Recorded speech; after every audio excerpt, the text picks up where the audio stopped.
네, 오늘 우리 함께 나눌 말씀은 시편 59편 말씀입니다. 시편 59편 1절부터 17절까지 말씀. 저와 여러분들이 한 절씩 교독하겠습니다. 시편 59편 1절부터 17절까지 저부터 읽겠습니다. 나의 하나님이여, 나의 원수에게서 나를 건지시고 일어나 치려는 자에게서 나를 높이 드소서. 악을 행하는 자에게서 나를 건지시고 피 흘리기를 즐기는 자에게서 나를 구원하소서. 그들이 나의 생명을 해하려고 엎드려 기다리고 강한 자들이 모여 나를 치려 하오니, 여호와여, 이는 나의 잘못으로 말미암음이 아니요 나의 죄로 말미암음도 아니로소이다.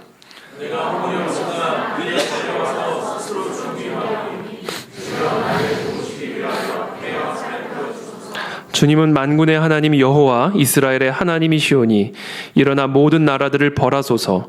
악을 행하는 모든 자들에게 은혜를 베풀지 마소서.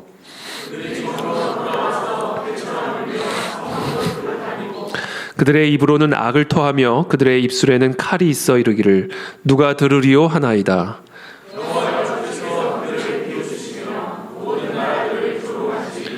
하나님은 나의 요새이시니 그의 힘으로 말미암아 내가 주를 바라리이다.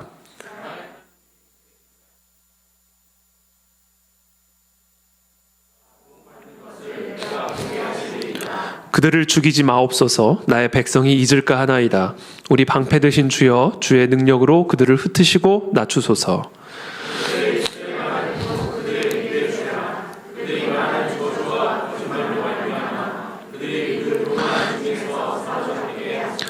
진노하심으로 소멸하시되 없어지기까지 소멸하사 하나님이 야곱 중에서 다스리심을 땅 끝까지 알게 하소서.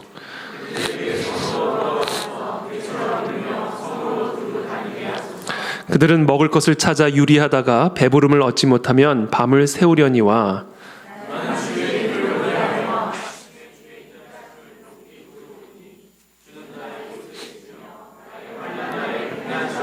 함께 읽겠습니다. 나의 힘이시여, 내가 주께 찬송하오리니, 하나님은 나의 요새이시며 나를 긍휼히 여기시는 하나님이시미니이다. 아멘. 아멘. 네, 오늘을 우리 다윗이 골리앗을 쓰러뜨릴 수 있었던 비결.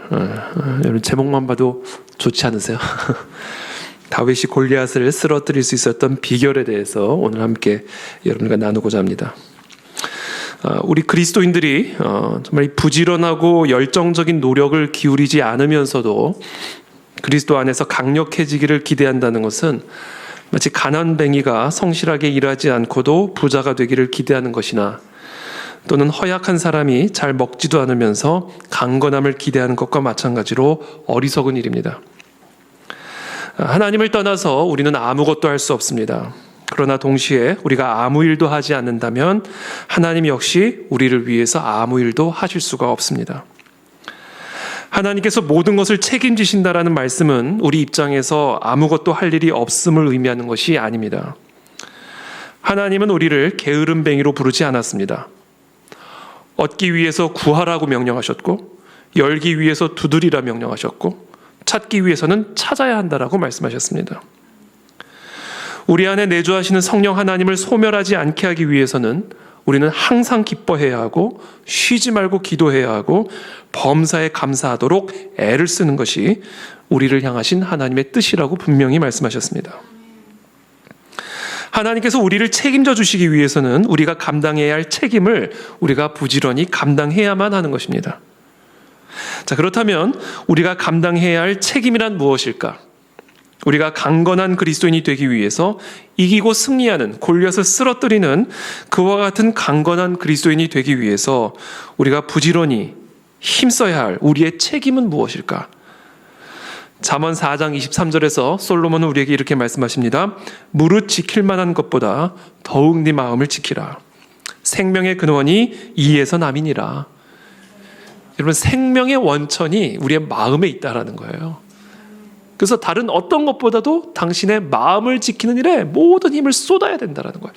이게 우리가 강건한 골리앗을 쓰러뜨리는 다윗의 영성을 갖기 위해서 우리가 책임을 지고 힘써 해야 할 일이다라는 거예요.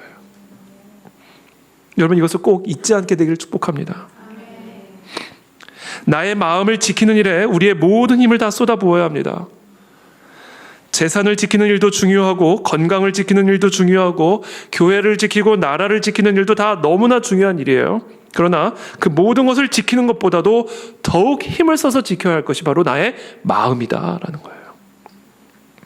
왜냐하면 나의 마음이 그 생명의 근원이기 때문에 그렇습니다. 나의 몸속에 있는 이 심장은 내 생명의 근원이죠. 이 심장이 있기 때문에 내가 생명을 갖고 있는 겁니다. 나의 마음은 내 영혼의 심장이라는 거예요. 나의 마음이라고 하는 이 심장이 병이 들면 나의 삶 전체가 다 병들어 버린다는 겁니다. 그래서 아무리 좋은 나라가 있고 좋은 교회가 있고 좋은 재산이 있고 나의 육체가 아무리 건강할지라도 내 영혼의 심장인 마음이 병이 들면 내 삶 전체가 병든다는 거예요. 왜? 내 마음이 생명의 근원이기 때문에 그래요. 나의 마음이라고 하는 성이 마귀에게 함락당하면 나의 삶 전체가 마귀의 지배 아래 들어가는 겁니다. 이게 영적인 원리예요. 나의 마음이라고 하는 샘에 독이 풀어지면 나의 삶 전체에 독이 흘러나가게 되는 겁니다. 왜? 내 마음이 내 삶의 생명의 원천이 되기 때문에 그렇습니다. 그래서 내 집의 우물을 깨끗이 하는 것보다 나의 마음을 깨끗하게 지키는 것이 더 중요한 일이라는 사실을 우리는 깨달아야 됩니다. 나의 가축에게 양식을 공급하는 것보다도 나의 마음의 양식을 공급하는 것이 더 중요한 일임을 우리는 반드시 기억해야 합니다. 왜냐하면 우리의 마음은 우리의 생명의 근원이기 때문에 그렇습니다. 그러므로 우리는 그 어떤 것보다도 우리에게 참 중요한 것이 많고 우리가 지켜야 할 것들이 참으로 많지만 그 어떤 것보다도 우리는 나의 이 마음을 지키는 일에 우리의 모든 전력을 쏟아 부어야 한다. 여러분들의 마음을 지키기 위해서 그렇게 힘을 쏟고 계십니까? 우리의 마음을 지키기 위해서, 우리의 마음의 성이 함락당하지 않게 하기 위해서, 우리의 마음에 독이 풀어지지 않기 위해서 내 건강을 지키듯, 우리의 가정을 지키듯, 교회를 지키듯, 나라를 지키듯, 우리의 집을 지키듯, 아니 그보다 더 전심과 전력을 다하여 마음을 지키고 계시는가? 여러분, 여기에 모든 생명의 근원이 있는 거예요. 골리앗을 쓰러뜨리는 비결은 바로 이 마음을 지키는 일에 있는 겁니다. 다윗 보세요. 골리앗 앞에서 어떻게 마음을 지켰는지 보십시오. 다윗의 형들을 보십시오. 골리앗 앞에서 어떻게 마음을 지키지 못했는지를 보세요. 다윗이 골리앗을 쓰러뜨릴 수 있었던 비결은 바로 이 마음을 지키는 일에 있었다. 운동선수도 이 마인드 컨트롤을 제일 중요하게 생각한다고 그러잖아요.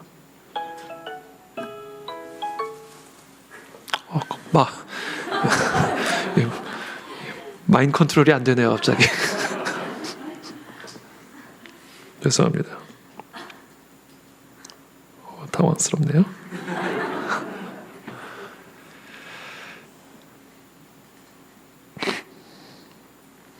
그래서 저와 여러분들이 어떤 상황 속에서든 우리의 마음을 지키는 것, 이것이 그리스도인의 삶에 있어서 가장 위대한 과업이에요. 그래서 저 자신도 오늘 말씀을 준비하면서 제가 얼마나 깨어서 마음을 지키는가, 이 마음을 지키는 일에 얼마나 힘을 쏟고 있는가를 새삼 확인할 수 있었어요. 정말 제 마음을 지키는 일에 나의 모든 힘을 쏟고 있구나, 제 자신을 발견하게 됐어요. 저도 모르게 제 마음을 지키는 일을 애쓰고 있더라고요. 왜? 저도 알아요. 여기서 생명이 나오는 거를. 여기서 모든 능력이 나오는 것을 저도 경험으로 압니다. 아마 여러분들도 그것을 알 거예요. 그래서 저는 여기 계신 우리 모두가 정말 이와 같은 때에 골리앗을 만난 우리의 상황 속에서, 여러분들의 개인적인 상황 속에서, 또 세계적인 상황 속에서 우리가 이 골리앗을 쓰러뜨릴 수 있는 비결은 다른 것에 있지 않다. 저와 여러분들의 마음을 지키는 일이 있으면 여러분 꼭 기억하시길 축복합니다. 자, 그렇다면 이 마음을 지킨다는 것은 구체적으로 무엇을 의미하는 것일까? 어떤 상황 속에서도 나의 마음을 지킨다는 게 도대체 무슨 의미인가? 그것은요, 내 영혼이, 내 마음이 거룩한 진리의 틀 안에 계속해서 머물러 있을 수 있도록 지속적이고 근면하게 돌보는 것을 의미합니다. 어떤 상황이든 나의 마음이 거룩한 진리의 틀 안에 머물러 있을 수 있도록, 도망가지 않고 이 거룩한 진리의 틀 안에 머물러 있을 수 있도록 끊임없이 근면하게 돌보는 것을 의미하는 거예요. 이게 마음을 지키는 것을 의미합니다. 상황이 안 좋아지면 마음이 막 달아나 버리거든요. 이것을 조금 더 축약적으로 표현을 한다면 이런 거예요. 나의 마음을 영적으로 올바른 상태에 고정을 시켜놓는 거예요. 어떤 상황에서든. 하나님의 진리의 말씀에 내 마음이 고정되게 만드는 겁니다. 이 고정이 연약하면요, 바람이 불면 뽑혀버려요, 마음이. 요동을 칩니다. 상황이 왼쪽으로 가면 마음도 왼쪽으로 가고, 상황이 우측으로 가면 나의 마음도 우측으로 가고, 마음이 요동을 쳐요, 상황에 따라. 그건 마음을 지키는 게 아니에요. 골리앗 앞에서도 마치 자신이 과거에 곰과 사자가 아버지의 양을 물고 도망갔을 때 그때 자신의 마음을 지켰던 것과 동일한 마음의 상태를 골리앗 앞에서도 지키는 거잖아요. 이게 골리앗을 쓰러뜨릴 수 있었던 다윗의 비결이었다고요.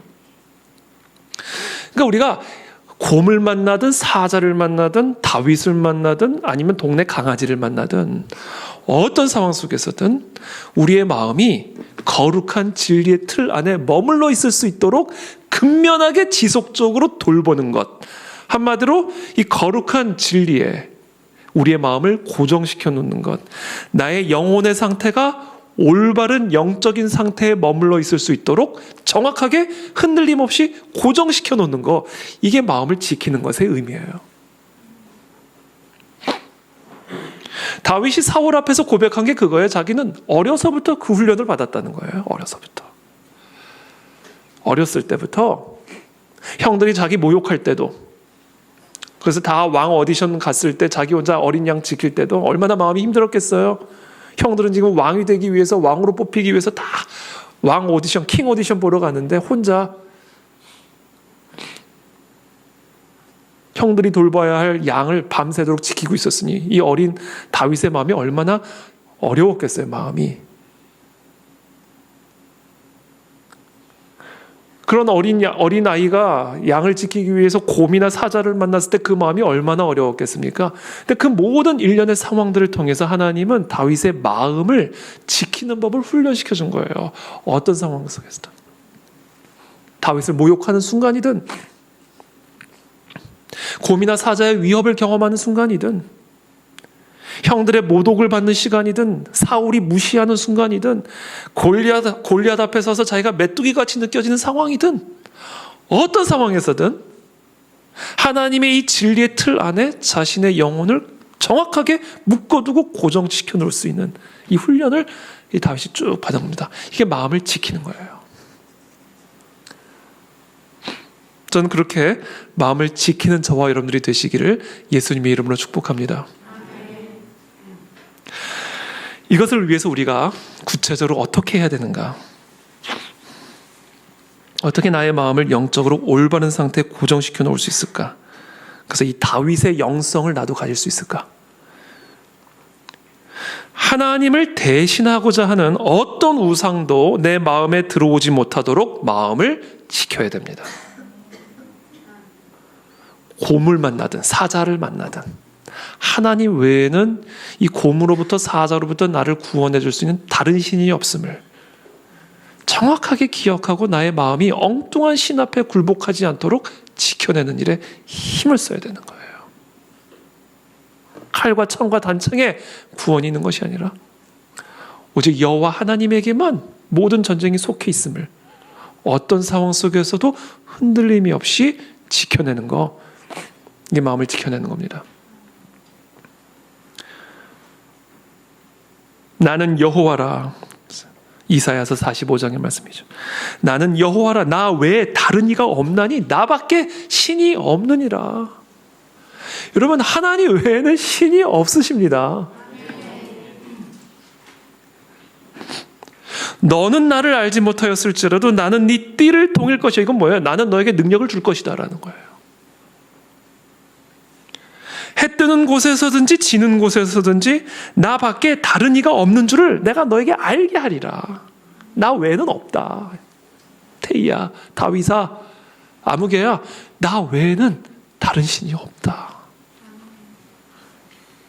나는 여호와라, 다른 이가 없느니라. 나는 빛도 짓고 어둠도 창조하며 나는 평안도 짓고 환난도 창조하나니 나는 여호와라, 이 모든 일들을 행하는 자니라 하였노라. 여러분, 여러분들의 삶에 평안이 있으십니까? 하나님이 주시는 거예요. 저와 여러분들의 삶에 어둠이 임했습니까? 하나님이 창조하신 겁니다. 우리 삶에 일어나는 빛이든 어둠이든 환난이든 기쁨이든 우리의 삶에 일어나는 모든 일들은 다 하나님이 창조하신 일이요, 하나님 외에는 다른 신이 없어요. 이것을 정확하게 기억하고 어떤 상황에서든, 그래서 이 하나님 외에 우리의 마음을 사로잡으려고 하는 그 모든 어떤 모양의 우상이라 할지라도 내 마음에 들어오는 것을 철저하게 차단하고 거부해야 돼. 내 마음의 보좌에 하나님 외에 다른 엉뚱한 것이 들어앉아 있지 못하도록 우리의 마음을 지켜내야 된다는 거예요. 이게 다윗이었어요. 골리앗은 어려서부터 장수고 너는 어린 소년이다. 너 이대로 나가다는 무조건 죽는다. 사울의 갑옷을 주죠. 사울의 무기를 주죠. 다윗의 마음에 있었던 거예요. 사울 왕이시여, 말은 안 했지만 당신의 칼이 나를 구원해 주는 게 아닙니다. 어떻게 당신의 칼이 내 마음의 보좌에 앉으려고 합니까? 어떻게 당신의 갑옷이 하나님을 대신할 수가 있겠습니까? 그리고는 물맷돌 5개를 가지고 하나님이 항상 자신에게 주셨던 그 은사 5개를 가지고 나가서 골리앗을 쓰러뜨린 거예요. 이게 다윗의 영성이에요. 하나님 외에는 다른 신이 없다. 하나님 외에는. 여러분, 이것을 절대로 망각하지 말게 되길 축복합니다. 폭풍우가 몰아쳐도 그건 하나님이 허락하신 거예요. 그러니까 다른 것을 의지할 필요가 없는 거예요. 의지해도 소용이 없는 겁니다.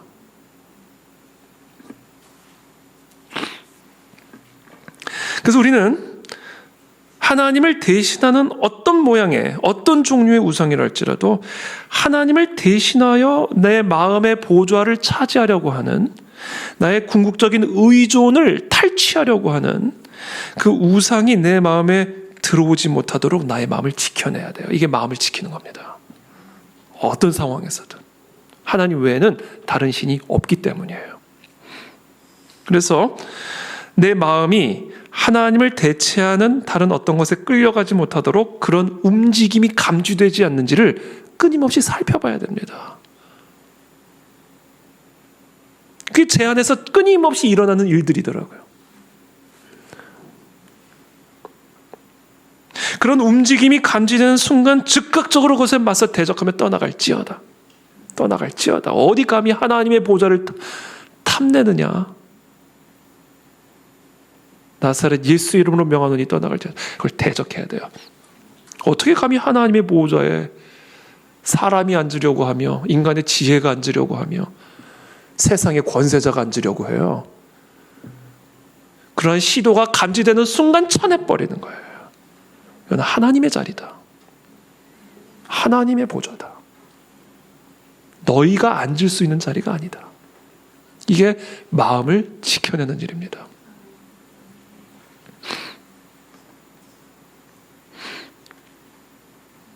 예레미야서 17장 5절에서 말씀하십니다. 나 여호와가 이같이 말하노라.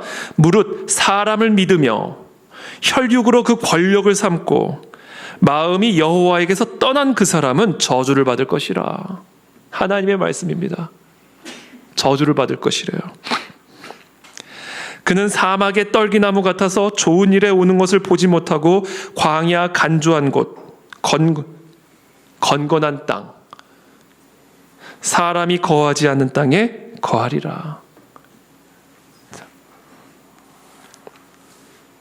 그러니까 내 마음의 보좌를 지켜내지 못하고 마음의 보좌에 사람을 앉히거나 혈육을 앉혀서 사람과 혈육을 자신의 권력으로 삼고 그래서 마음이 여호와에게서 떠난 그 사람은 무조건 하나님의 심판과 저주를 받아 사람이 거하지 않은 땅에 거하게 되리라. 그러나 이어서 말씀하시죠. 무릇 여호와를 의지하며 여호와를 의뢰하는 그 사람은 복을 받을 것이라. 그는 물가에 심기운 나무가 그 뿌리를 강변에 뻗치고 더위가 올지라도 두려워 아니하며 그 잎이 청청하며 가무는 해에도 걱정이 없고 결실이 그치지 아니함 같으리라. 그래서 우리는 이 마음을 생명 걸고 지켜내야 되는 거예요. 그래서 우리가 지키는 그 어떤 것보다도, 우리가 지켜야 할 그 어떤 것보다도 우리의 마음을 지키는 일에 모든 전심과 전력을 쏟아 부어야 되는 겁니다. 거기서 생명이 나오기 때문에 그래요.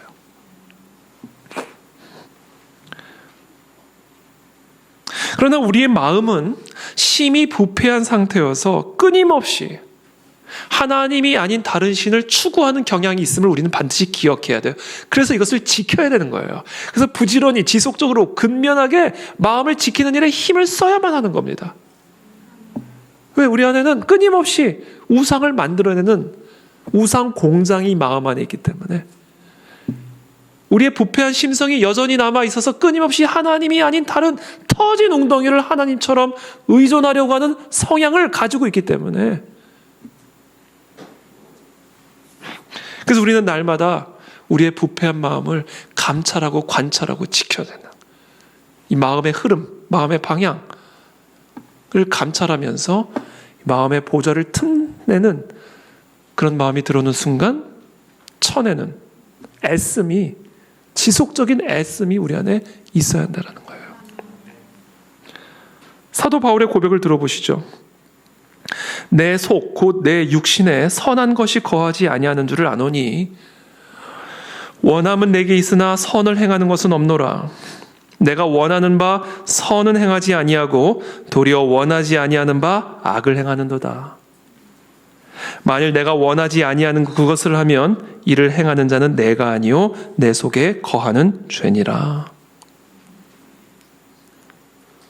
그러니까 자신의 마음 안에 이 타락한 본성이 함께 있어서 끊임없이 하나님이 아닌 하나님을 대체하는 다른 것을 추구하고자 하는 마음이 끊임없이 갈등하고 싸우고 있다.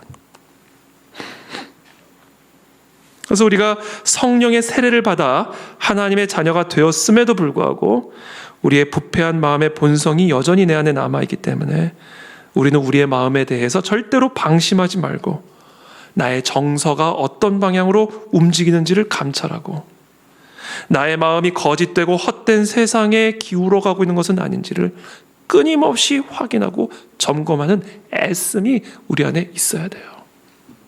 마음을 지키는 겁니다.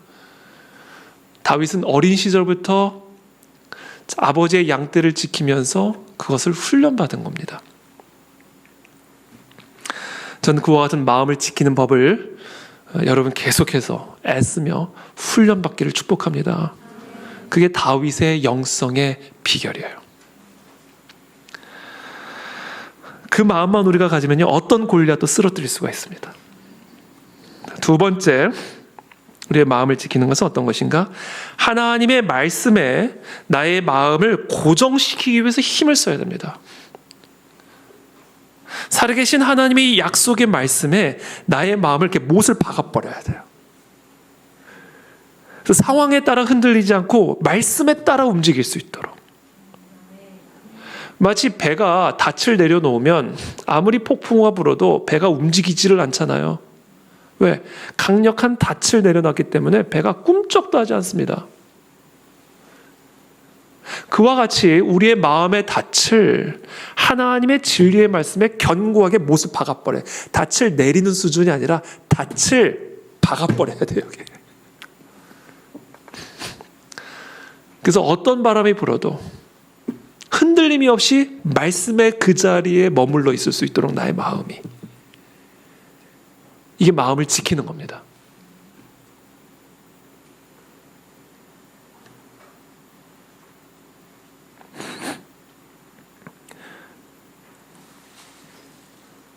시편 57편 7절에서 이렇게 고백합니다. 하나님이여, 내 마음이 확정되었고 내 마음이 확정되었사오니, 이거예요.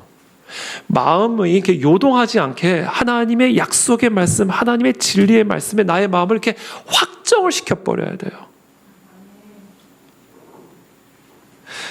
그렇게 확정을 시킬 때 내가 노래하고 내가 찬송하리이다. 내 영광아 깰지어다. 비파야 수금아 깰지어다. 내가 새벽을 깨우리로다. 주여 내가 만민 중에 주께 감사하오며 문 나라 중에서 주를 찬송하리이다.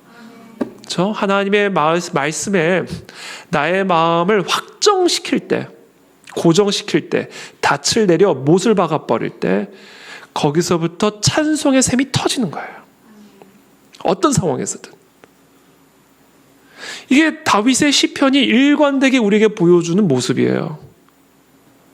하나님이 자신의 상황을 토로하죠. 원수들의 이야기, 자신을 둘러싸고 있는 우겨쌈에 대해서 한탄하며 울며 부르짖죠. 그 다음에 뭐를 해요? 하나님의 약속을 상기시킵니다.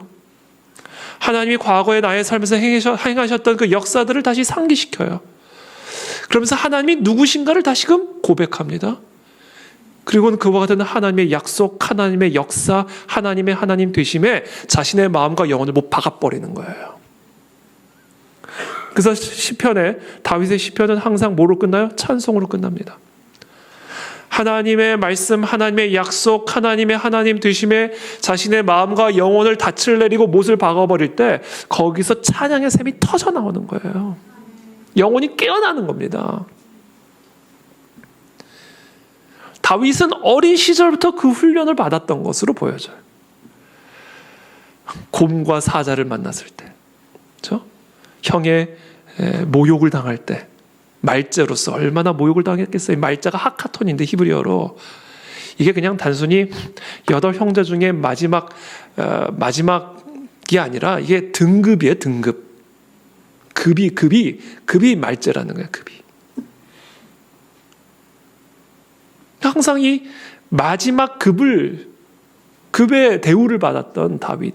얼마나 자존심도 상하고 무시도 당하고 오죽하면 형들 다 오디션 갔을 때 혼자 양떼를 지켰겠어요. 그런 모든 상황 속에서 다윗은 어떤 훈련이 되어졌다? 하나님의 말씀, 하나님의 약속. 그래, 사무엘이 나에게 기름을 부었어. 형들이 아니라 나에게 기름을 부었어. 비록 사울이 지금 나를 죽이려 하지만 사울은 나를 죽일 수가 없어. 뭐 때문에? 하나님의 약속에 자신의 마음이 고정되어 있기 때문에 가능한 일이에요. 그러니까 사울이 다윗을 죽이려고 할 때 다윗이 사울을 끝까지 안 죽이죠. 하나님의 기름 부음 받은 자라는 이유 때문에 끝까지 다윗이 자기의 손에 피를 묻히기를 거부합니다. 이건 뭐예요? 이거는 완전히 하나님을 믿는 거예요. 하나님은 나를 왕으로 기름 부으셔서 사울을 대신할. 사울은 나를 죽일 수가 없어. 그러니까 이 다윗의 마음은 어떤 상황에서든 하나님의 약속, 하나님의 진리의 말씀, 그 말씀을 통해 계시된 하나님의 성품, 하나님의 하나님 되심에 자신의 마음이 고정이 되어 있었어요. 그래서 폭풍우가 와도 이 폭풍은 나를 삼킬 수가 없어. 사울이 나에게 창을 던져도 저 창은 나를 해칠 수가 없어. 라고 하는 이 마음의 확신과 확정됨을 가지고 있었어요. 이게 다윗이 골리앗 앞에서도 마음이 요동되지 않고 마음을 지켜 골리앗을 쓰러뜨릴 수 있었던 비결입니다. 저는 오늘 시간 축복합니다. 하나님의 하나님 되심에 여러분들의 마음을 고정시키십시오. 여러분들의 환경과 상황으로 하나님이 어떠한 분인가를 판단하지 마십시오.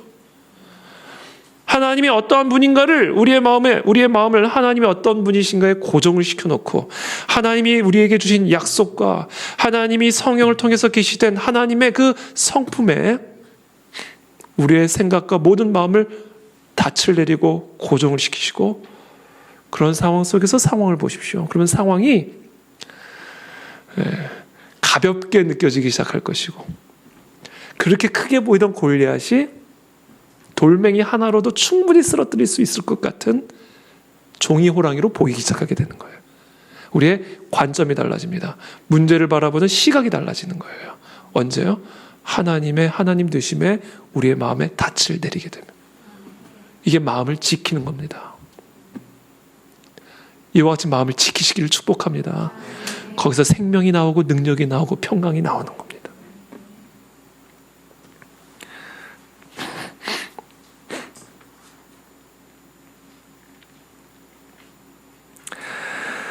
세 번째로, 우리의 죄로 인해서 마음이 더러워지지 않도록 부지런히 마음을 씻어내야 됩니다. 마음은 부패했다 말씀드렸잖아요. 우리가 성령의 세례를 받아 거듭난 사람이라 할지라도 나의 마음은 여전히 부패한 마음의 본성을 가지고 있습니다. 이 부패한 본성의 가장 중요한 무서운 점은 죄를 죄로 인정하지 않는 성향을 가지고 있다는 사실입니다. 그래서 죄인은 자신이 죄인이라는 사실을 알지도 못하고 인정도 하지 않죠. 그게 죄의 특징이에요.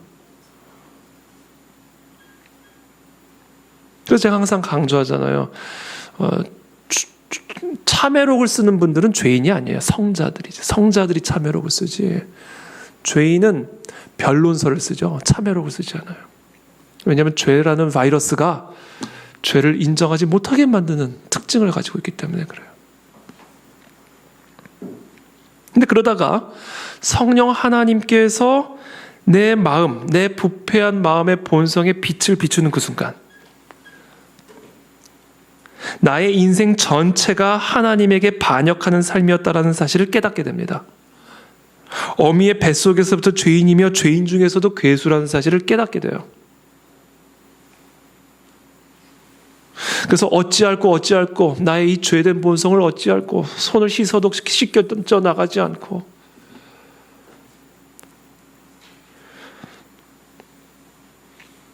도무지 나의 이 죄값을 내가 어떻게 지불할꼬, 나의 이 더러움을, 나의 이 부패함을 어떻게 씻겨낼꼬, 탄식과 한탄에 적게 되죠. 슬픔에 잠기게 됩니다.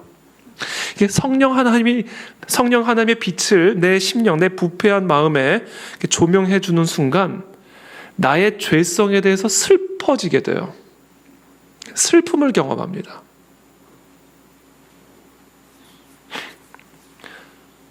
그 슬픔을 끝까지 유지하는 게 내 마음을 지키는 거예요. 나의 죄성으로 인한 그 슬픔, 나의 이 죄성으로 인한 나의 탄식이 항상 적절한 정도로 유지되게끔, 살아있게끔 만드는 거. 이게 나의 마음을 지키는 겁니다. 왜냐하면 내가 죄에 삼켜지는 순간 그것을 망각하게 되기 때문에 그래요. 그래서 내가 나의 마음을 지킨다라는 것은 나의 이 부패한 본성 때문에 적절한 수준의 슬픔이 항상 유지되게끔 만들어야 돼요. 그렇게 내가 깨어 있어야 됩니다. 나의 부패한 심성에 대하여.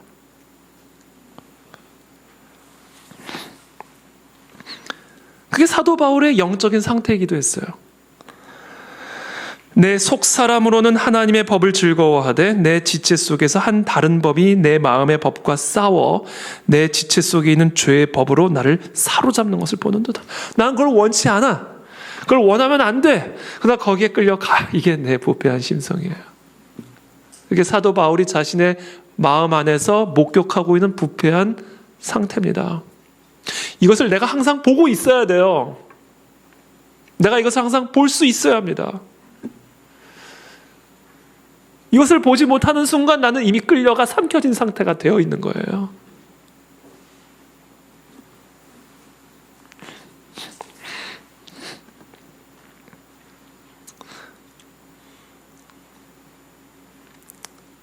근데 나의 마음이 항상 나의 죄성을 자각하고 있는 것만으로는 부족해요.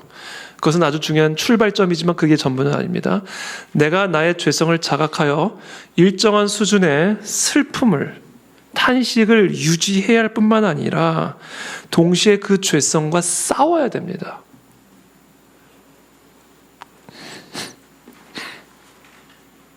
슬퍼하며 인정해서는 안 돼요. 슬퍼하며 싸워야 돼요. 나의 마음과 생각 속으로 끊임없이 흘러들어오는 헛된 생각과 상상, 불법적인 정서를 끊임없이 나의 마음에서 씻어내고 몰아내야 할 책임이 우리 안에 있어요. 이게 내 마음을 지켜내는 겁니다.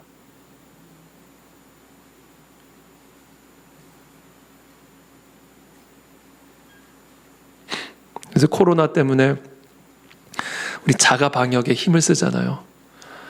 비타민을 먹고 수시로 손을 씻고 수시로 또 저 세정제를 씻고 수시로 이렇게 세균 박멸하는 스프레이도 뿌리고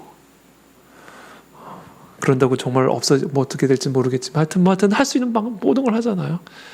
그렇게 우리가 애를 써야 된다라는 거예요. 이게 우리가 마음을 지켜내는 것의 의미입니다.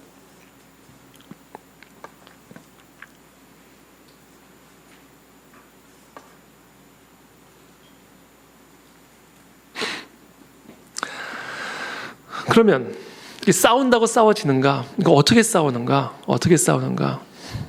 물론 나의 마음을 성령 하나님의 성전인 나의 마음이 더럽혀지지 않은 상태로 유지하기 위해서 우리가 애를 써야 하는데, 그렇다면 어떻게 해야 나의 마음을 하나님의 영이 거하시는 거룩한 성전으로 청결하게 지켜낼 수 있을까?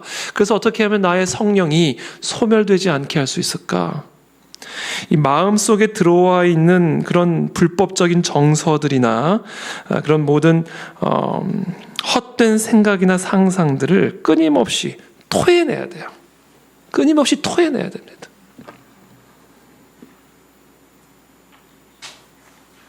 그 모든 더러운 것들을 하나님 앞에서 솔직하게 인정함으로써 우리는 내 마음에 들어와 있는 그 모든 더러운 것들을 끊임없이 청결케 만들 수가 있어요.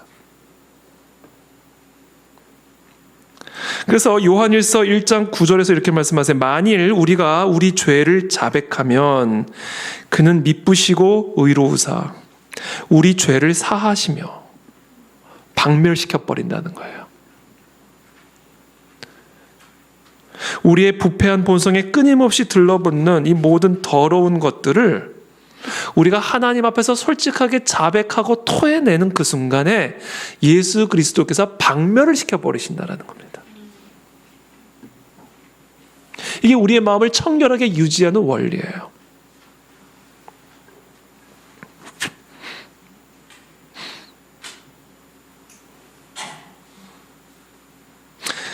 만일 우리가 우리 죄를 자백하면 그는 미쁘시고 의로우사 우리 죄를 사하시며 우리를 모든 불의에서 깨끗하게 하실 것이요. 자, 그렇게만 하면 우리를 깨끗하게 만들어주세요. 만일 우리가 범죄하지 아니하였다 하면 나는 목사인데 나는 마음으로 범죄한 적 없어. 그러면 그거는 하나님을 거짓말하는 자로 만드는 거예요. 나는 모태신앙인데 나는 아무개인데 나는 내 마음은 청결한데 라고 말을 하는 것은 그것은 하나님을 거짓말쟁이로 만드는 것이다. 그래서 우리가 다윗의 영성을 유지하기 위해서 우리가 해야 할 일이 뭐다? 우리의 마음이 항상 청결하도록 유지해야 하고, 그러기 위해서 내 마음의 정서가 어떤 방향으로 흘러가는지를 끊임없이 관찰하면서 내 마음의 길목에 불법적인 정서나 더러운 것들이 들어오려고 할 때 그 모든 것들을 하나님 앞에서 솔직하게 인정하고 고백하고 토해내므로 그리스도의 십자가의 보혈의 능력이 그 모든 부패한 마음의 본성들을, 바이러스들을 소멸하게끔 만들어야 돼요. 그렇게 함으로써 우리의 마음을 청결하게 지켜낼 수 있다는 겁니다. 이 노력이 끊임없이 우리 안에서 이루어져야 돼요. 끊임없이. 그것을 멈추는 순간 삼켜지는 겁니다.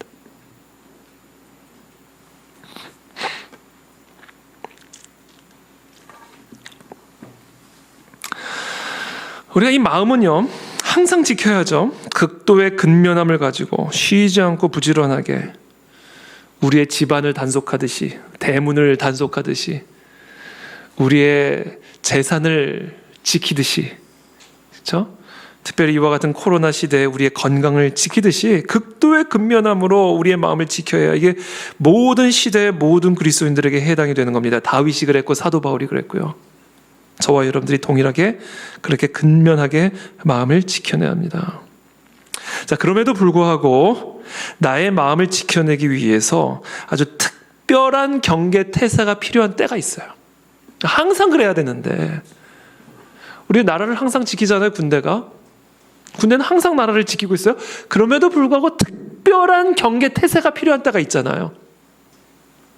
그와 마찬가지로 우리는 항상 우리의 마음을 지켜내야 되는데 그럼에도 불구하고 특별한 경계 태세로 우리의 마음을 바짝 긴장하여 지켜야 할 때가 있어요. 번영할 때, 잘 나갈 때, 형통할 때,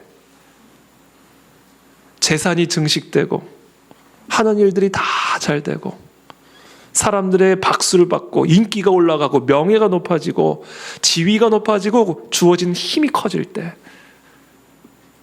그때 우리는 우리의 마음을 지키기 위해서 아주 특별한 경계 태세를 올려야 할 때입니다.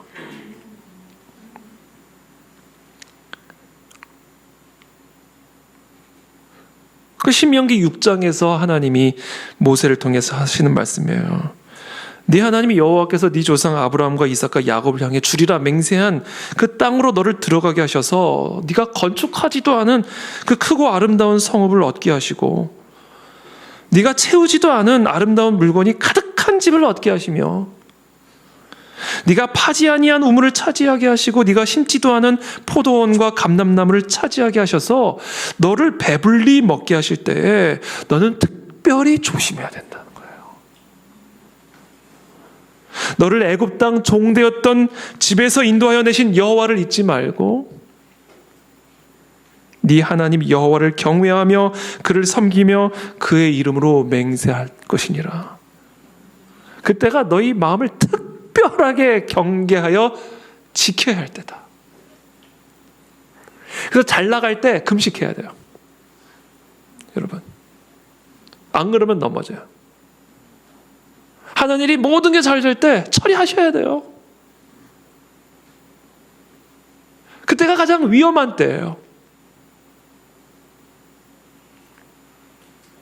하나님이 주신 이 복을 지켜내고 하나님이 주신 이 복을 통해서 하나님의 영광을 드러내는, 내게 주신 복이 쓰레기가 되지 않고 생명의 통로가 되게 하기 위해서 하나님이 우리에게 이와 같이 내가 심지 않은 것을 주시고 세우지 않은 것을 주셔서 모든 면에 있어서 부족함이 없는 풍족함을 주셨을 때, 그때야말로 우리는 경계 경보 1등급, 그렇죠? 그럼 뭐라 그래? 진돗개라고 그래요? 뭐라 그래요? 하여튼 그런 사인들 있잖아요. 그 사이렌을 울려야 돼요, 내 영혼에. 그리고 금식해야 되고 철야해야 되고 새벽에 나와 기도해야 되고 그래야 됩니다. 안 그러면 넘어져요. 근데 두 번째, 특별한 마음의 경계 태세를 올려야 할 때가 있어요. 근데 언젠가 첫 번째는 번영의 때고요. 두 번째는 역경의 때입니다. 환난의 때예요.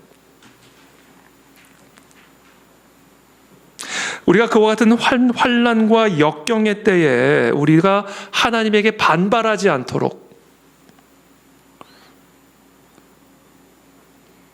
또는 지나치게 풀이 죽어 있거나 두려워하지 않도록 나의 마음을 지켜내기 위해서 경계 태세를 갖춰야 됩니다. 하나님이 기적적인 손길로 애굽에서 나와 홍해가 갈라지는 구원의 역사를 경험한 이스라엘 백성들은 광야에서 식량이 떨어지자 모세를 원망했고 하나님께 반역을 저질렀어요. 마음을 지키지 못했습니다. 홍해가 갈라질 땐 좋았죠. 근데 광야에 들어와서 물이 떨어지고 식량이 떨어지고 무시무시한 네피림과 같은 존재들이 약속의 땅에 딱 진을 치고 있는 것을 보고 나니까 마음을 지키지를 못하는 거예요. 그때 사실 더욱 경계태세를 올려서 더 강력하게 마음을 더 확고하게 지켰어야 되는데 그때 마음을 그냥 마음줄을 놔버린 겁니다. 애굽으로 돌아가자. 애굽으로 돌아가자.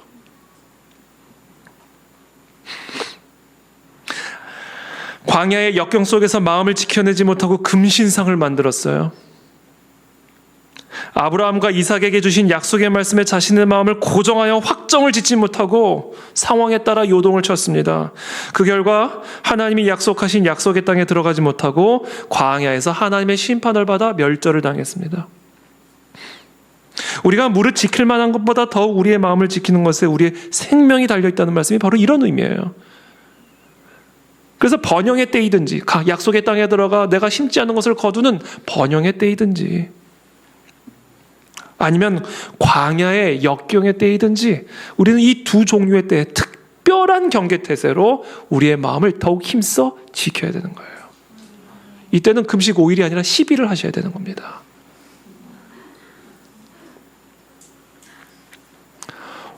입방정을 떤 것 같은.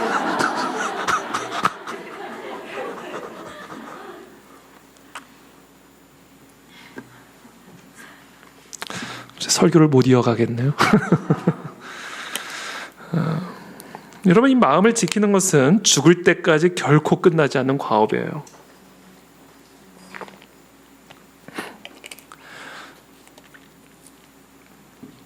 지난주에 저는 코로나 시대의 의미, 그리고 코로나 이후의 시대가 이제 메타버스의 시대가 될 것이다라는 것을 이제 전망해 드리면서, 이제 우리 모두가 한국 교회를 비롯한 전 세계 교회가 또 우리의 다음 세대들이 처하게 될 영적인 위기와 또 영적인 도전에 대해서 함께 나누었습니다.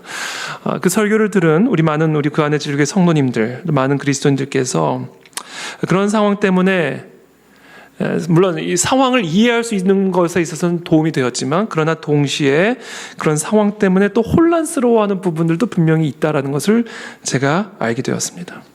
이런 상황에 순응해야 하는가? 끝까지 거부해야 하는가?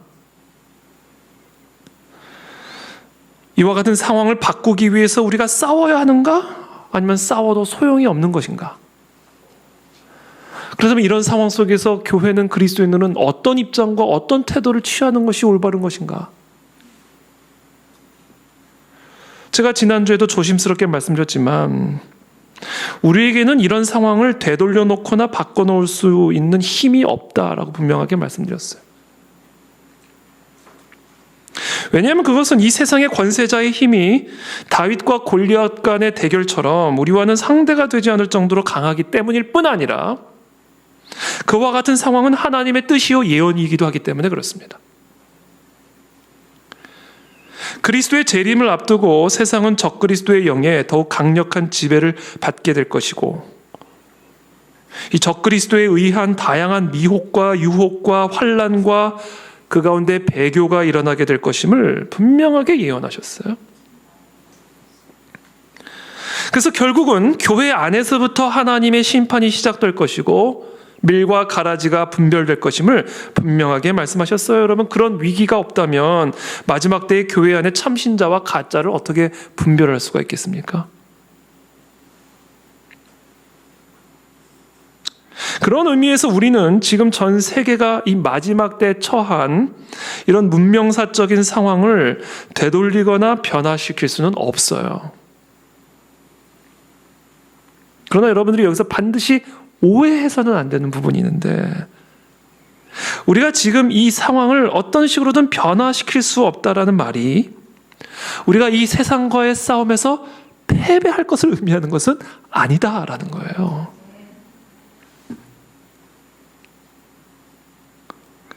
지금의 적그리스도적인 세상을 되돌릴 수 없다라는 말은 우리가 그들에게 패배당할 것을 의미하는 것이 절대로 아니에요. 오해하시면 안 돼요. 패배의식에 사로잡혀서는 절대로 안 됩니다. 그건 마음을 지키지 못하는 거예요. 성경은 그리스도의 재림을 앞둔 이 마지막 때에 지금과 같은 적그리스도의 출현을 정확하게 약속하고 있지만, 동시에 이 땅의 교회와 성도는 그들이 가짜 성도가 아니라 진짜 성도라 한다면, 그들이 가짜 교회가 아니라 진짜 교회라 한다면, 이 땅에서 펼쳐지고 있는 모든 적그리스도적인 상황을 반드시 이길 것임을 예언하고 계시기 때문에 그래요. 성경은, 예수 그리스도께서는 적그리스도적인 세상의 출현을 약속하고 있을 뿐 아니라 그와 같은 세상에 대한 교회와 성도의 승리를 보장하고 계십니다. 그래서 여러분들은 기억하셔야 돼요. 우리는 세상을 바꾸지 않아요. 우리는 세상을 이겨요. 마지막 때의 교회와 성도를 향한 예수 그리스도의 약속은 세상을 변화시키는 게 아니에요. 세상을 이기는 겁니다. 예수님이 언제 내가 세상을 변화시켰노라 이렇게 말씀하셨어요? 내가 세상을 이기었노라. 그러니 세상에서 환난을 당하지만 담대하라. 그게 예수님의 정확한 워딩이에요. 그래서 우리의 사명은 세상을 변화시키는 게 아닙니다. 세상을 이기는 거예요. 그리고 그 이김은 이미 보장이 됐습니다. 이 진리에 우리의 마음을 정확하게 고정을 시켜놔야 돼요. 그래서 메타버스가 아니라 무슨 메타 비행기가 와도 뭐 메타 뭐가 와도 앞으로 우리는 이 세상을, 이 시대를 무조건 이기게 되어 있어요. 우리가 진짜라면. 그럼 그 진짜의 조건이 뭐냐는 거예요. 그리스도께서 우리를 위해서 행하신 일, 그리스도께서 우리에게 약속하신 그 진리에 우리의 마음이 요동함이 없이 고정되도록 지켜내는 일입니다. 저는 그런 의미에서 코로나는 우리에게 주어진 선물이에요. 저는 이건 선물이에요. 저는 이 코로나라는 망치를 통해 우리의 영혼이 하나님의 진리의 말씀에 더 강력하게 고정이 되기를 축복합니다, 여러분.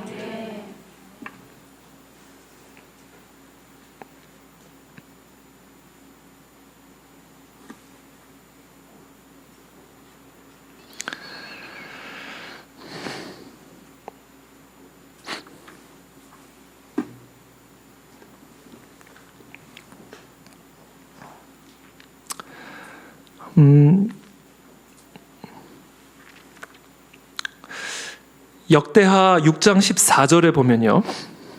조금만 더 할게요. 아주 조금만 더. 아직 본문을 들어가지도 않았어요. 조금만 더 하겠습니다. 제가 얼마나 설교를 했는지 모르겠는데. 역대하 6장 14절에 보면 이런 말씀이 있습니다. 이르되 이스라엘의 하나님 여호와여 천지에 주와 같은 신이 없나이다. 주께서는 온 마음으로 주의 앞에서 행하는 주의 종들에게 언약을 지키시고 은혜를 베푸시나이다. 그러니까 우리가 이 마음을 지켜낸다는 게 이런 의미예요. 온 마음으로 주의 앞에서 행하는 주의 종들에게 하나님은 언약을 지키신다. 이게 골리앗을 쓰러뜨릴 수 있는 비결이요, 이 세상을 이기는 길입니다. 뭐 해야 돼요? 우리가 주의 앞에서 온 마음으로 행해야 돼요. 마음을 지켜야 된다는 얘기입니다. 이게 골리앗을 쓰러뜨릴 수 있는 비결입니다. 온 마음으로 하나님을 믿어야 돼요. 온 마음으로 하나님의 하나님 되심을 인정해야 돼요. 마음의 1%도 10%도 이탈되지 않도록 전심이 하나님을 믿는 믿음으로 충만해져야 된다는 거예요.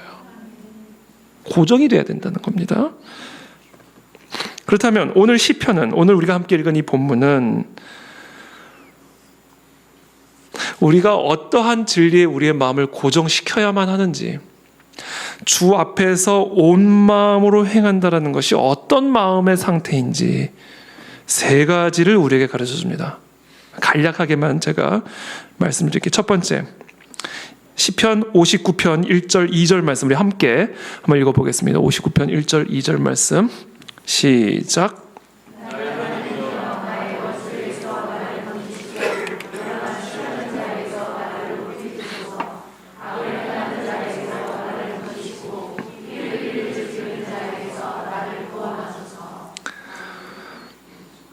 하나님은 구원의 하나님이라는 이 진리에 우리의 마음을 정확하게 고정을 시켜야 됩니다. 이 진리에 우리의 마음이 고정이 되어 있을 때 우리는 온 마음으로 주 앞에서 행하는 자가 되는 거예요. 그래서 여러분, 우리가 어떤 상황 속에서도 우리 하나님은 이 모든 환난으로부터 나를 구원해 주시는 분이시다. 구원하실 것이다. 여러분, 여러분들의 개인의 삶이든 민족적으로든 전 세계적으로든 지금 어떠한 광풍이 불어닥쳤다 할지라도 우리 살아계신 하나님은 우리를 그 모든 환난에서부터 구원해 주실 분입니다. 반드시 건져 주실 거예요. 이 진리에 우리의 마음이 정확하게 고정이 되어 있어야 돼요.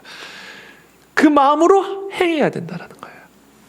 그때 하나님이 은혜를 베풀어 주십니다.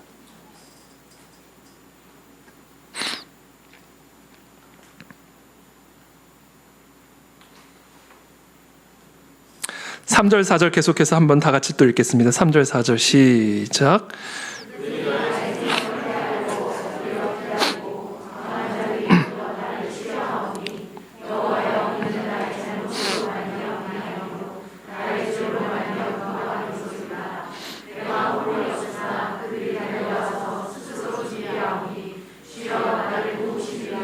깨어 살펴주소서. 아멘. 자, 하나님은 우리를 모든 환난 속에서 구원해 주실 것이고 구원해 주시는 분이다라는 이 진리에 우리의 마음이 정확하게 고정이 되어 있으면, 그래서 어떤 상황 속에서도 이 마음을 지켜낸다면 그 사람은 반드시 그 하나님께 부르짖는 자가 됩니다. 우리를 구원해 주십시오. 이 위기로부터 한국 교회를 구원해 주십시오. 이 나라 이 민족을 구원해 주십시오. 하나님은 구원해 주실 거예요. 그러니까 그 하나님께 부르짖어야 된다라는 겁니다. 이게 주의 앞에서 전심으로 행하는 것의 의미예요. 하나님은 우리를 구원하시는 분이시기 때문에, 반드시 구원하실 것이기 때문에 그 하나님께 부르짖는 삶, 이게 주 앞에서 온전한 마음으로 행하는 거예요. 그러니까 여러분, 지금 우리가 어떤 위기가 있든 지금 이 나라 가운데, 이 민족 가운데, 이 세계 가운데, 또는 여러분들의 개인의 삶 가운데 어떤 환란이 지금 광풍이 불어닥쳤다 할지라도 하나님은 여러분 반드시 구원하실 겁니다. 그 사실을 믿고 구원을 구하라 이거예요. 이게 주의 앞에서 온전하게 행하는 마음입니다. 여러분, 솔직히 지금 우리가, 지난주에도 제가 설명을 드렸지만, 지금 우리가 할 수 있는 게 뭐가 있어요? 무슨 능력으로, 무슨 시위를 하면 나라를 바꿀 수 있을 것 같으세요? 제가 시위가 무용하다, 불필요하다라는 얘기를 말하는 건 아니에요. 시위도 해야죠. 필요하면 해야 되고, 또 저항도 필요하면 해야죠. 그것이 하지 말아라, 필요 없다라는 의미가 아니에요. 그걸로는 아무것도 안 된다라는 것을 의미하는 거지. 아니, 여러분, 우리의 시위로 세상 권력을 다 갖고 있는 사람을 어떻게 바꿔요? 네? 언론을 갖고 있고, 교육을 갖고 있고, 미디어를 갖고 있고, 법을 만들 수 있고, 자신의 생각과 다른 것은 철저하게 차단하고 검열할 수 있고, 그러면 자기 마음대로 다 할 수 있는 권세를 갖고 있는 사람들 앞에서 우리의 시위가 무슨 의미가 있어요? 내가 그거 하지 말자, 불필요하다는 얘기를 하는 게 아니라, 그러니까 우리가 지금 무엇을 해야 되냐면, 모든 구원은 하나님에게 있는 것이기 때문에 우리는 그 하나님에게 부르짖는 일에 전심을 쏟아 부어야 된다는 거예요. 이게 우리가 우리의 마음을 지켜내는 겁니다. 그래서 저는 오늘 이번 한 주간에 저 개인 기도 시간에 간절하게 정말 전심으로 그랬어요. 그렇습니다. 하나님은 우리를 구원하실 것입니다. 이 나라, 이 민족을 이 위기로부터, 저 북한 땅을 저와 같은 상태로부터, 이 세계를 이와 같은 위기로부터 하나님은 우리를 반드시 건져내 주실 것입니다. 그래서 하나님께 부르짖습니다. 우리 모든 그 안에 즐길 성도들이 마음을 다 합하여 구원자 되신 하나님에게 간절하게 부르짖기를 하나님은 원하셔요. 저는 오늘 이 밤에 그렇게 부르짖는 이 밤이 되기를 축복합니다. 반드시 구원하실 거예요.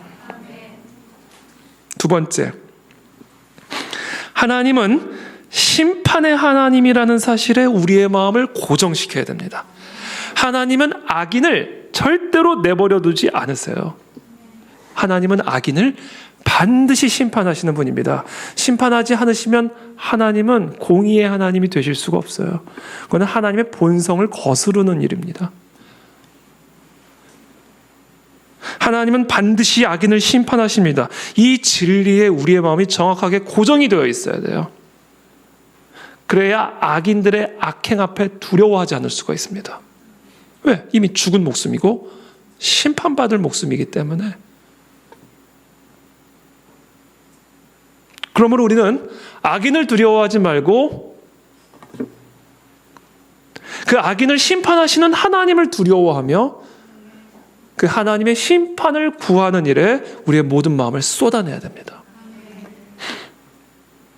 그것이 5절부터 다윗의 기도예요. 주님은 만군의 하나님 여호와 이스라엘의 하나님이시오니 일어나 모든 나라들을 벌하소서. 하나님을 대적하는 이 세상 모든 나라와 권세들을 벌하시옵소서.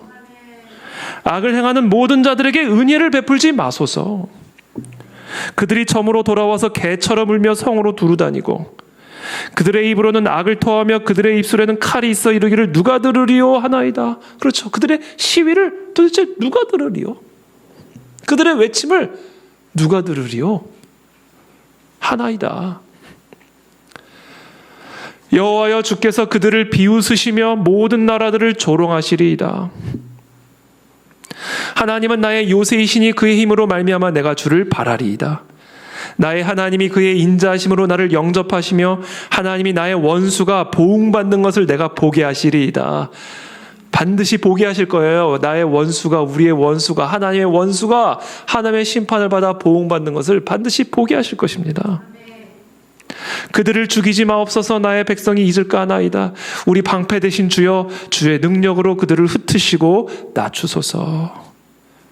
그들의 입술의 말은 곧 그들의 입의 죄라. 그들이 말하는 저주와 거짓말로 말미암아 그들이 그 교만한 중에서 사로잡히게 하소서.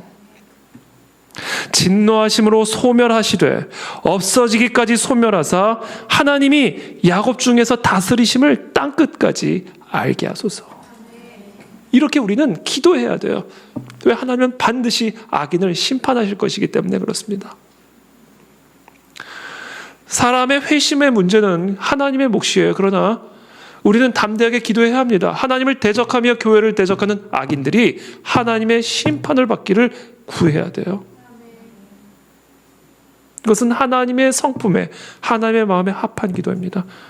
그래서 주저하지 말고 김정은과 그 체제가 심판받기를 우리는 부르짖어야 됩니다.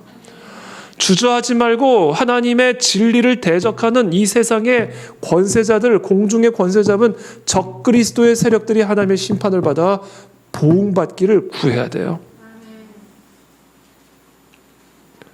그것을 구함과 동시에 그들의 심판은 확정적이라는 사실에 마음을 고정시키고 그들의 악행에 일말의 두려움도 갖지 않게 되기를 축복합니다.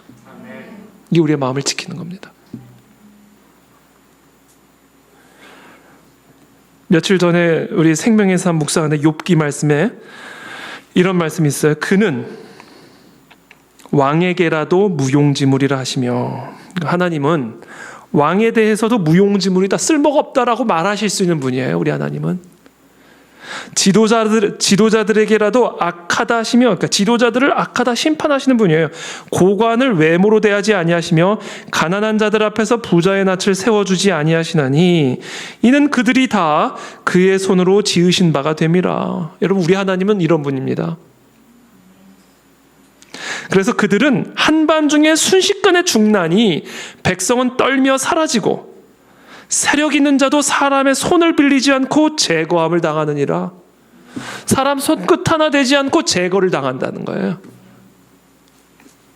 그는 사람의 길을 주목하시며 사람의 모든 걸음을 감찰하시나니 행악자는 숨을 만한 흑암이나 사망의 그늘이 없느니라. 숨을 수 없다. 하나님은 사람을 심판하시기에 오래 생각하실 것이 없으시니 세력 있는 자를 조사할 것 없이 꺾으시고 다른 사람을 세워 그를 대신하게 하시느니라. 그러므로 그는 그들의 행위를 아시고 그들을 밤사이에 뒤집어 엎어 흩으시는도다. 여러분, 오늘 밤사이에 무슨 일이 일어날지를 몰라요. 하나님의 주권에 속한 일입니다. 우리는 그것을 믿고 그 진리에 우리의 마음을 고정시켜야 돼요. 그래서 악인들의 악행에 대해서 전혀 두려워하실 필요가 없습니다. 마지막으로 세 번째, 우리의 마음을 어디에 고정해야 되는가? 이와 같은 구원의 하나님, 이와 같은 심판의 하나님을 만방에 알려주셔서 온 세상 사람들이 하나님을 알게 하는 그 마음의 소원에 우리의 마음을 고정시켜야 돼요. 이게 우리의 마음의 소원의 중심이 되어야 됩니다. 하나님은 구원하시는 하나님이시다라는 사실을, 하나님은 악인을 심판하시는 하나님이라는 사실을 만방이 알게 하여 주십시오. 이 한반도의 역사 속에서 그와 같이 행하여 주시고 나 개인의 삶 속에 그렇게 행하여 주셔서 온 세상 모든 만방이 여호와 하나님은 하나님의 자녀들을 환난에서 구원해내시는 분이시며 악인들을 심판하시는 권세자다라는 사실을 모든 사람들이 분명하게 보고 알게 하여 주십시오. 이게 지금 다윗의 마음의 중심에 있는 소원이에요. 이 마음을 지키고 있는 거예요. 이 마음. 이게 다윗의 소원입니다. 이것을 정말로 간절하게 원하는 마음이 우리 마음의 중심이 돼야 돼요. 우리가 우리의 구원을 구하는 궁극적인 이유, 우리가 악인의 심판을 구하는 궁극적인 이유는 1차적으로 우리의 자신을 위한 게 아니에요. 하나님의 하나님 되심을 만방에 알려주시기 위한 것. 이게 우리의 마음의 소원이 되어야 된다는 겁니다. 왜냐하면 그게 하나님의 마음이기 때문에 그래요.